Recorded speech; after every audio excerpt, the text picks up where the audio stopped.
So meron ako napanood na isang balita, 19 million daw na mga high school student ang graduate na sinasabing functionally illiterate. Marunong silang bumasa pero hindi kayang umunawa ng impormasyon o kahit simpleng teksto. Tataka lang ako, paano nangyari to samantalang mga nakalipas na graduation, palagi ako nakakita na napakaraming estudyante ang may suot-suot na medalya with honors.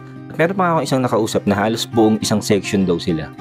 Lahat puro with honors. Meron lang palang certain average na kailangan mong ma-reach para makatungtong ka sa with honors. But if merong isang teacher na mataas magbigay ng grades, so lahat na ng estudyante niya magiging with honors. At may mga teachers din naman na sobrang terror at hindi talaga nagbibigay ng mataas na grades. So kahit matalino ka, pag natapat ka sa teacher na terror, hindi ka magiging with honors. Ganun ba yun?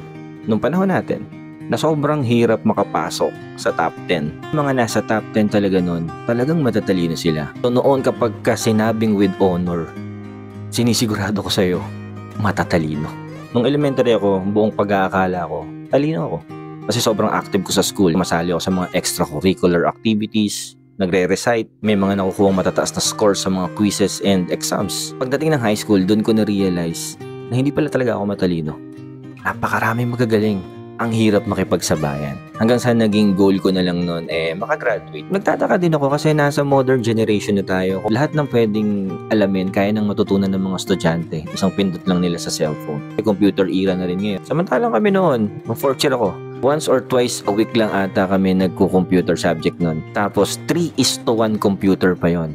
So kung hindi mo talaga hilig mag-computer, hindi ka talaga matututo. So, ang magiging isang problema natin dito ay yung 19 million na yan ay ang magiging future ng Pilipinas.